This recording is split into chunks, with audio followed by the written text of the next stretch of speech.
आज आप लोगों को हम क्या सिखाने वाले हैं? Marginal cost.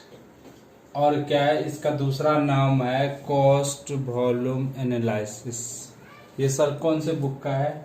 ये है मैनेजमेंट अकाउंट। बीकॉम ऑनर्स में पढ़ोगे तो उसमें मैनेजमेंट अकाउंट है। बीकॉम प्रोग्राम में भी कुछ सेमेस्टर में मैनेजमेंट अकाउंट नाम का एक चैप्टर जो बुक लेते हैं ना, उसका ये पार्ट है मार्जिनल कॉस्टिंग। और सर कहाँ है ये? बीकॉम जब जो बीकॉम प्रोग्राम करता है ना कोरस्पोंडेंट से, तो उसमें थर्ड ईयर में भी एक कॉस्टिंग का बुक है, उसमें भी ये चैप्टर है मार्जिनल कॉस्टिंग।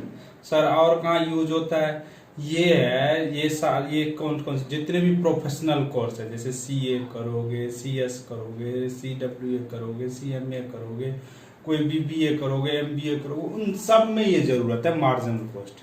बहुत इंपॉर्टेंट चैप्टर है ये, बहुत सीए के फाइनल में भी है, सीए के पार्ट 1 में भी है, बहुत इंपॉर्टेंट है। मतलब ये चैप्टर अभी मैं इस चीज का बेसिक चीज समझाऊंगा, क्या होता है, कैसे होता है, क्यों पढ़ते हैं, ये सारा चीज सीखोगे। इसलिए चैप्टर इंपॉर्टेंट पेपर के पॉइंट ऑफ व्यू से है, नॉलेज के पॉइंट ऑफ व्यू से है। इसलिए ये चैप्टर का नाम है मार्जिनल कॉस्टिंग, इसलिए ध्यान से सीखो। देखो जनरली आप लोग ये चैप्टर पढ़ क्यों रहे? जनरली आप लोग ने पढ़ा होगा ना, प्रॉफिट का मतलब क्या होता है। जनरली सिंपल सा मतलब है प्रॉफिट किसको बोलोगे? तो सर प्रॉफिट तो बचपन से सीख रखे हैं। प्रॉफिट इजिकल टू क्या होता है? प्रॉफिट इजिकल टू क्या होता है बताओ? सेल्स माइनस क्या होता है? Sales minus total cost. Very good. Sales minus total cost कर दो तो ये हमारा प्रॉफिट आ गया। बिल्कुल सही है। अगर जनरली सेंस में देखा जाए तो प्रॉफिट का मतलब यही होता है, सेल्स में से टोटल कॉस्ट घटा दो तो आपका प्रॉफिट आ जाएगा। प्रॉफिट तो आ गया, बड़ा आसान बात है प्रॉफिट लाना। लेकिन इस इतने नॉलेज से, अगर तुम्हें बस इतना ही पता है प्रॉफिट निकालने का, इस नॉलेज से आप डिसीजन मेकिंग नहीं कर सकते हो, आप प्लानिंग नहीं कर सकते हो, आप इसके कंट्रोल नहीं कर सकते हो। प्रॉफिट को लार्जली इंक्रीज करने में आपको बहुत सारे प्रॉब्लम आएगा, मैनेजमेंटियल डिसीजन नहीं ले सकते हो। तो इसलिए इसी चीज को हम थोड़ा डीप में स्टडी करेंगे। सर क्या डीप में स्टडी? तो सेल तो पता ही है जितने में बेचा है, और उसमें से टोटल कॉस्ट घटाया होगा तो प्रॉफिट आता। तो टोटल कॉस्ट का डिटेल में यहाँ स्टडी करेंगे। सर टोटल कॉस्ट का क्या डिटेल में स्टडी करोगे? देखो टोटल कॉस्ट क्या होता है ये सीखना है। अब टोटल कॉस्ट को है ना इस चैप्टर में बिहेवियर के अकॉर्डिंग, बिहेवियर मतलब आदत के अकॉर्डिंग, बिहेवियर के अकॉर्डिंग इसको 2 भाग में बांटा गया टोटल कॉस्ट को। सर 2 भाग मतलब इसको 2 पार्ट बनाए। एक पार्ट का नाम है वेरिएबल कॉस्ट। क्या नाम है? Variable cost. दूसरे पार्ट का नाम है फिक्स्ड कॉस्ट। सर ये फिक्स्ड और वेरिएबल क्या होता है समझ ही नहीं आया, बिल्कुल नहीं समझ में आया, कोई बात नहीं। ये बिहेव है क्या, फिक्स कॉस्ट क्या होता है, वेरिएबल कॉस्ट क्या होता है। अगर अब इस प्रॉफिट का फॉर्मूला बनाओगे थोड़ा लंबा बन जाएगा। क्या बन जाएगा? सेल्स माइनस, अब देखो दोनों टोटल कॉस्ट को ऐसे लिख सकते हो ना, variable cost plus fix cost, इससे भी प्रॉफिट आ जाएगा। तो इस तरह से ये फॉर्मूला लंबा है, तो हम ये पढ़ना है। अब इस चैप्टर में हमें डिटेल से स्टडी क्या करना है, ये फिक्स वेरिएबल कॉस्ट क्या होता है और ये फिक्स कॉस्ट क्या होता है, कैसे समझेंगे वो सिखाना है तुम्हें। अगर ये 2 चीज सीख जाओगे तो चैप्टर में फॉर्मूला रटने की जरूरत नहीं, आपका दिमाग चलेगा कैसे क्वेश्चन किया जाता है। इसके प्रैक्टिकली क्वेश्चन बहुत आता है, तो इसलिए इसको डिटेल से सीखना है। वेरिएबल कॉस्ट क्या होता है, फिक्स कॉस्ट क्या होता है। सर बताओ, जैसे मान लो हम एक एग्जाम्पल लेते हैं। लो सर एक एग्जाम्पल लिया। एग्जाम्पल क्या ले रहा हूं, जैसे मान लो एक क्लॉथ मैन्युफैक्चरर है, मतलब शर्ट बना के बेचता है। एक मैन्युफैक्चरर क्या है, शर्ट बनाता है और बेच देता है। तो बड़ा आसान है। तो उसने क्या किया होगा, जैसे एक शर्ट बनाना है तो क्या किया होगा, क्लॉथ्स खरीदा होगा एक शर्ट के लिए। एक शर्ट के मान लो क्लॉथ खरीदा, क्लॉथ्स का दाम उसने 300 रुपये में खरीद लिया। क्लॉथ कितना में खरीदा?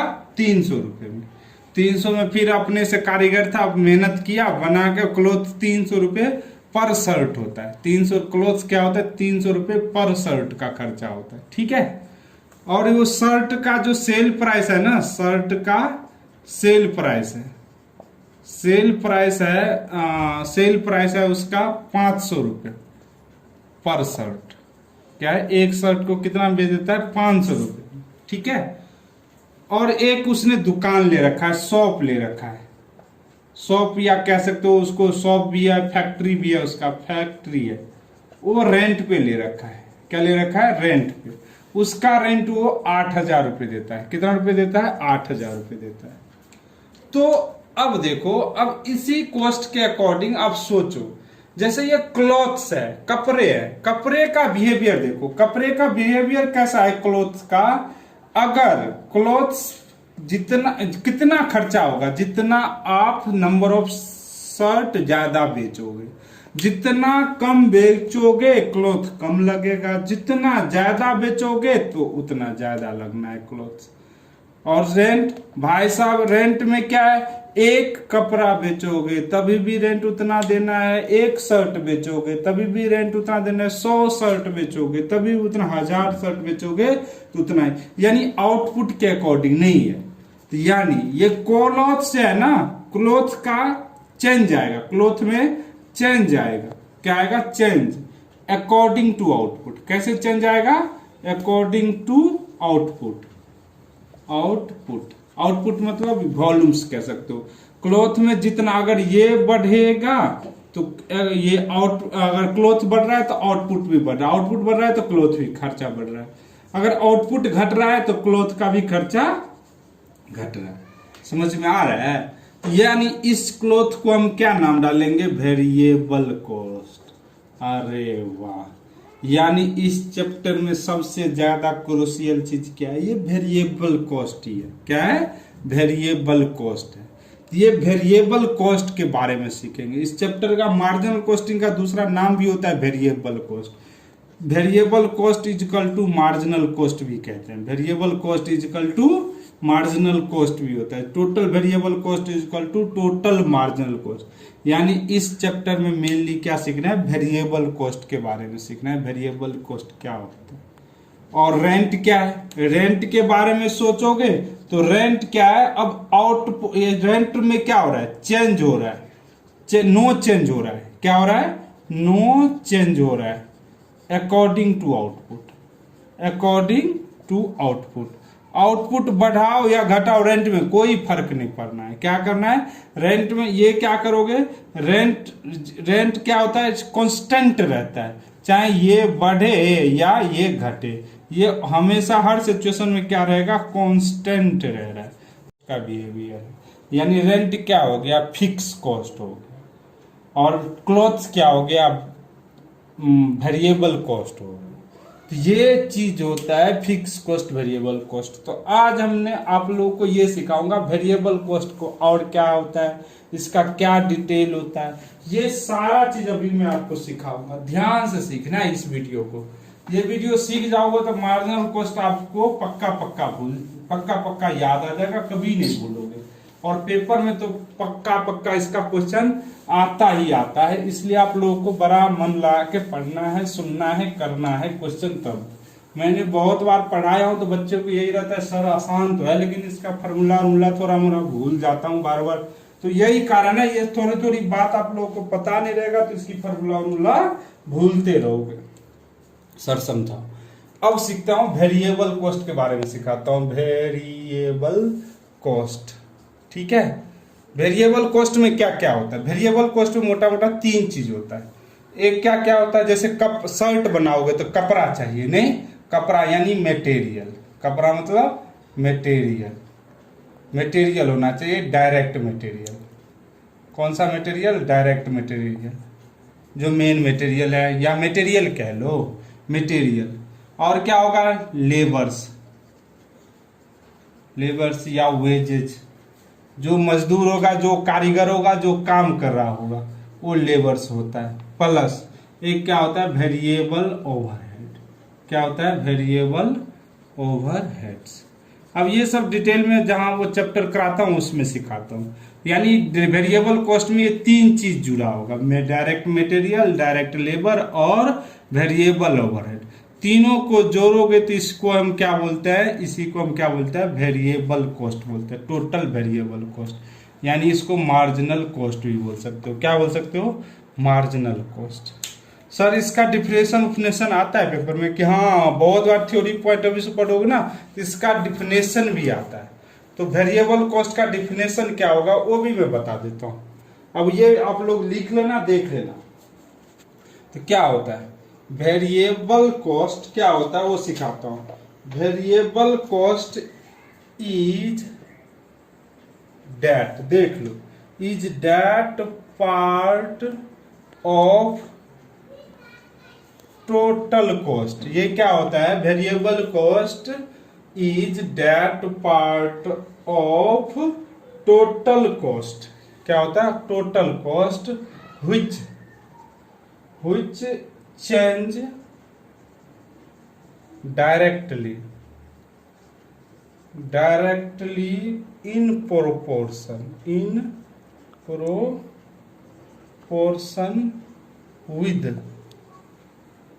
with volume, या क्या कर सकते हो, आउटपुट। ये क्या होता है, variable cost part of total cost which directly मतलब सीधा सीधा प्रोपोर्शनेट विथ वॉल्यूम और आउटपुट। अगर आउटपुट बढ़ाओगे तो वेरिएबल कॉस्ट बढ़ेगा, अगर आउटपुट घटाओगे तो वेरिएबल कॉस्ट भी घटेगा। ठीक है यानी इससे डायरेक्ट रिलेशन होता है। क्या होता है, अगर ये आउटपुट इंक्रीज होगा तो वेरिएबल कॉस्ट भी इंक्रीज होगा। अगर आउटपुट में डिक्रीज होगा, कमी आएगा, तो वेरिएबल कॉस्ट में भी कमी आएगा। डायरेक्ट रिलेशन है। क्या है, डायरेक्ट रिलेशन है, डायरेक्ट है यानी positive relation.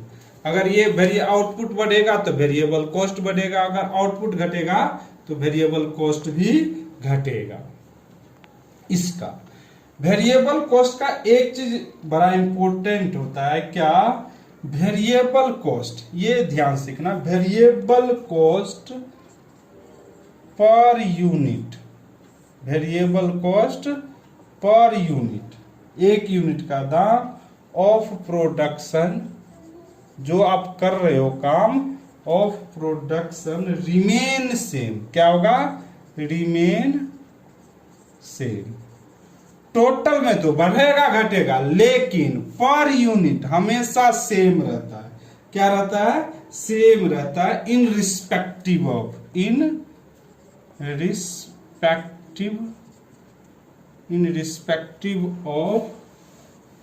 Increase and decrease of output.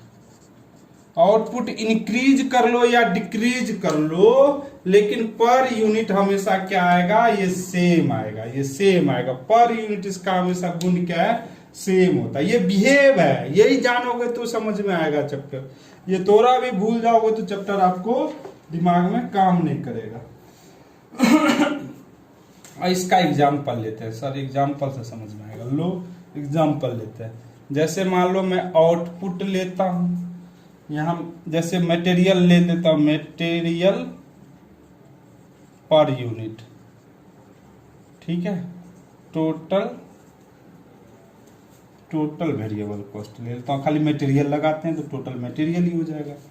जैसे मान लो एक शर्ट बनाते हो, कितना बना रहे हो, एक शर्ट में मटेरियल कितना रुपए लगा, 300 रुपए का, तो टोटल वेरिएबल कॉस्ट कितना हो गया, 300 ही हो गया।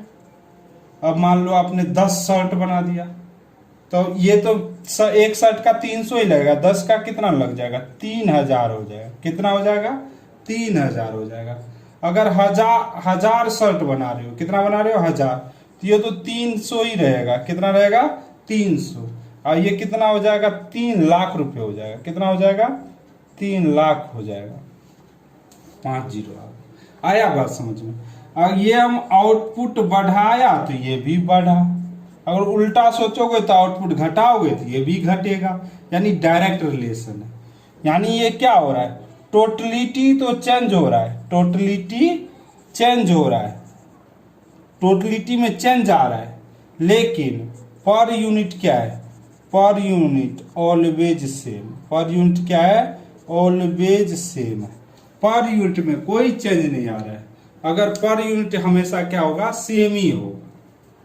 अगर इसका ग्राफ बनाओगे तो ऐसे बन जाएगा, देखो ये हो गया ग्राफ, ये ऐसे बढ़ता जाएगा, आउटपुट के अकॉर्डिंग बढ़ता जाएगा। तो यही क्या होता है, वेरिएबल कॉस्ट है। सर पूछता है, अगर पूछे ना तो बता देना, कर देना, ये चीज है। तो ये चीज है वेरिएबल कॉस्ट। अगर वेरिएबल कॉस्ट अच्छे से सीख जाओगे तो फिर इस चैप्टर में वेरिएबल कॉस्ट के ही बारे में सीखना है। वेरिएबल कॉस्ट का ही डिटेल ज्यादा होता है, तो इसलिए हम वेरिएबल कॉस्ट को ध्यान से सीखना है। अब ये वेरिएबल कॉस्ट आ गया तो दूसरा बात भी सिखा देता हूं, फिक्स कॉस्ट के बारे में। अब क्या सिखाता हूं, दूसरा पार्ट इसका क्या है, फिक्स कॉस्ट है। सर फिक्स कॉस्ट, हाँ जी। अब क्या सिखाने वाला हूं, फिक्स कॉस्ट का बिहेव क्या है, फिक्स कॉस्ट कैसे होता है, फिक्स कॉस्ट का डिफिनेशन क्या होता है, फिक्स कॉस्ट का ग्राफ क्या होता है, ये चीज सारा चीज आप लोगों को अभी हम सिखाएंगे उस, ठीक है। फिक्स कॉस्ट, फिक्स कॉस्ट बचपन में सीखा हो, जो फिक्स रहता है, क्या रहता है, फिक्स रहता है। आउटपुट बढ़ाओ या घटाओ उससे इस पे कोई फर्क नहीं पड़ता, और ये क्या रहेगा, हमेशा ऑलवेज क्या रहेगा, सेम ही रहेगा। चाहे कितने भी इंक्रीज कर लो या डिक्रीज कर लो टोटलिटी में, फिक्स कॉस्ट क्या होगा, हमेशा सेम ही आएगा। तो इसी के बारे में देखो, इसका भी डिफिनेशन लिखा देता हूं। Fix cost remain constant, remain constant in respective of